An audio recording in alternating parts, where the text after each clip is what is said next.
Hi guys, welcome again. Sorry for the delay, guys. Without wasting any time, let's dive into the video. Movie opens in Miami Beach when Dan, Chris Pratt, and a number of other soldiers fall from the sky. The surroundings look like destroyed. Dan lands in a pool with other people who are also falling from sky. Next scene, 28 years earlier to December 2022. Dan is a biology teacher who lives with his wife, Emmy, and they have a daughter. At a Christmas party, Dan is waiting to hear back about a job at a research institute. He gets a phone call informing him that he is not selected and they have a bother person for that. Frustrated, Dan kicks the dustbin in the street and he goes back into the house to celebrate Christmas with his family. As they are watching football match in the television, a wormhole appears and a number of soldiers come through it. A female soldier tells everyone that in 30 years' time from now, humanity will be in danger, that all the population would be wiped off from our planet due to alien invasion. They arrive because they need a person who can jump into time and save humanity from extinction. Due to the news breakout, everyone is worrying about the future.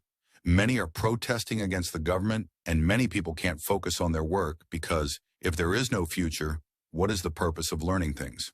When Dan is attending a lecture, even his students can't focus on their classes. They ask Dan, "What is the use of this, that in future we all die?" And then Dan's phone get a message that he need to report a draft. So he undergoes evaluation, and then he qualifies the needs that he has already died between the present and the time leading up to invasion. Soldiers place a device in his arm that helps him to jump into time, and there they learn that he is a team leader once upon a time in the Army. He is given 24 hours to say goodbye to his family. Dan goes to meet Emmy, where she works as a therapist for people who return from the draft that has formed future war. And Dan goes to meet his father, James, that if he doesn't return from future, only he can get his family to safety. But Dan doesn't like his father because he left him and his mother a long time ago. And Dan returns to his house to say goodbyes to his wife and daughter. They send off each other and Dan reports to the draft. At the tome of reporting, Dan meets new persons and they make friends with them. Then a lesson named Charlie tells him that the people who are here have died before the future war has started, to avoid the paradox. And they also share the information about the aliens, which are referred to as white spikes. The future army notifies the draftees that they need to enter onto future, but they haven't given any training or something. They just want the draftees to enter into future and kill the white spikes. They ain't instructed to follow the jump link to jump into the future. Many of the draftees are above 40 years of age.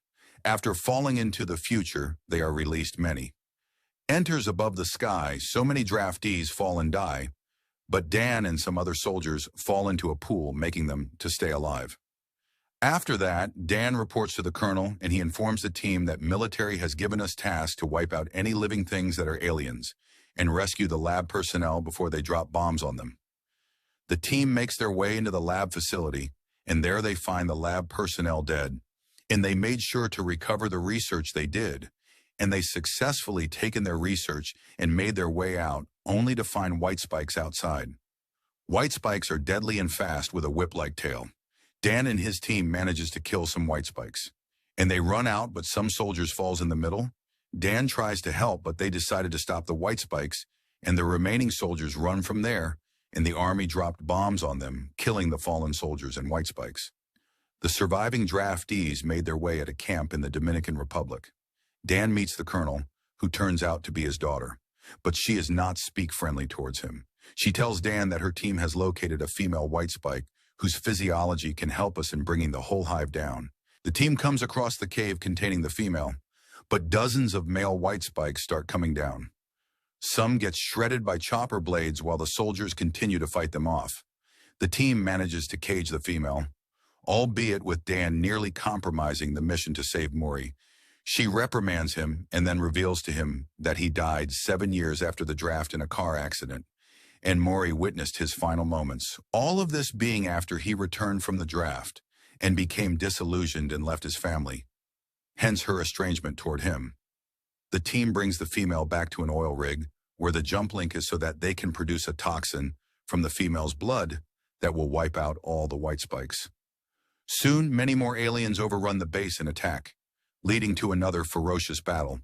The time in the jump link is about to expire, and the female white spike breaks free. The female attacks and causes the bridge to collapse with Maury on there. Although Dan tries to save her, she lets go so that she and the female can die, while Dan and the surviving draftees return to their present year. Upon returning, Dan tries desperately to go back and attempt to save Maury, but it is futile as the jump link is now offline, making the jump back impossible. He has also managed to hold on to the toxin, as they were unable to pry it from his hands. Dan returns home. While talking to Emmy, he tells her that he met Maury as an adult and worked with her. Emmy suggests that the aliens didn't arrive in 2048 when the invasion began, but that they may have been there much earlier. Dan then goes to a bar where he finds Dorian, who tells him that he has terminal cancer. Dan asks him about a white spike claw that he kept as a souvenir, and they discover ash on it that came from Russia. Dan asks one of his students about info regarding volcanic ash, leading to all of them deducing that the white spikes have already been on Earth this whole time and were thawed out by global warming. Dan, Charlie, and Dorian attempt to get help from a government higher-up to allow them to take on a mission to Russia, but he denies them. Dan then goes to James for help, and they, along with the other soldiers, make it to Russia and discover the site of the frozen white spikes. It turns out that the ship they came in on was not theirs, but rather to a different species that was carrying the white spikes as cargo to eliminate other planets. They proceed to inject the toxin into the white spikes, but the aliens wake up and begin to attack. After an intense battle, Dorian sacrifices himself to obliterate the white spikes with a bomb. Unfortunately, the female white spike remains, and she goes after Dan and James. They attempt to inject her with the poison, but she bites her arm off to prevent it from spreading. After beating it further, Dan shoves the toxin into the female's throat and knocks her off a cliff where she splatters, officially ending all the white spikes for good. News about the war's prevention reaches every person, with the higher-up from earlier taking credit for Dan and the others making the trip. Dan returns and unites with Emmy and Maury.